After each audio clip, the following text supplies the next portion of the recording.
Hey folks, this is Ben from the Sawtooth Avalanche Center. Today's Christmas Eve. Merry Christmas to everybody from the Avalanche Center.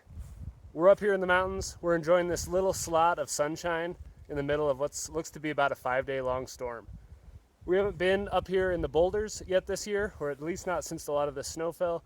So we're taking a look at what the snowpack looks like here, and what we're finding is about what we'd expected. It looks pretty similar to everywhere else.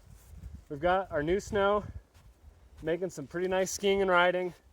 We've got this slab that's increasingly dense as we go down. That fell just 10 days ago.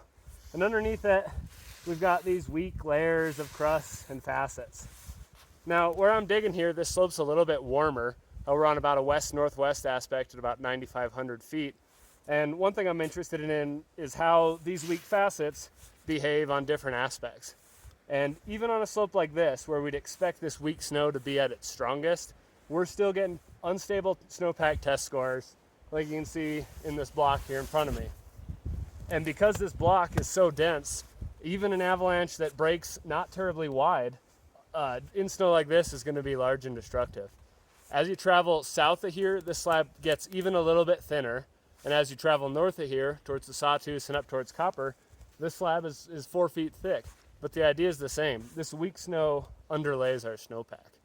Now, it's pretty easy to get distracted by that weak snow, but that's not the only thing we've got going on right now. Like I said, this is the second day of an ongoing storm. This is the little break.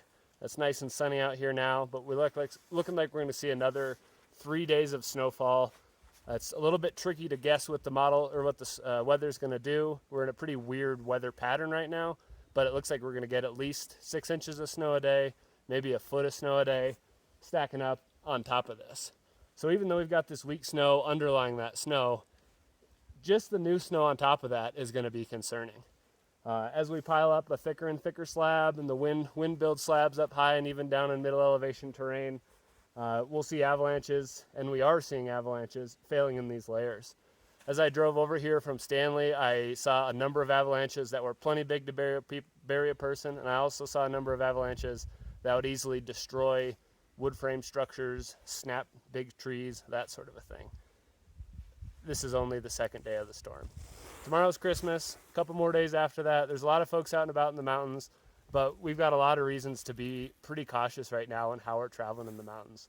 The avalanche danger is high today, and it's unlikely that that's going to change over the next couple of days unless it goes in the upward direction. Last thing to remember, this weak snow produces avalanches that behave in unsurprising ways, in ways that might, be a little bit weirder than you've seen in the past, or when you're dealing with simpler issues like storm slabs or wind slabs. Most importantly, you can trigger these type of avalanches remotely. So even if we're out riding on our sleds or out on our snow bikes, playing around in the valley bottoms, we can trigger a collapse on this layer of weak snow that propagates all the way to the top of an avalanche path, a couple thousand feet above us, and that avalanche comes down the slope to where we are. So again, this is the Christmas weekend. We've got a great storm going on. This is going to be one that we remember for a long time. Let's try to remember this for all the right reasons. If you got friends going out in the mountains, point them to the avalanche forecast, point them to videos, let them know that there's reasons to be pretty darn cautious out there, or even to be avoiding avalanche terrain entirely. So Merry Christmas from all of us at the Sawtooth Avalanche Center, and thanks so much for listening. I really appreciate it.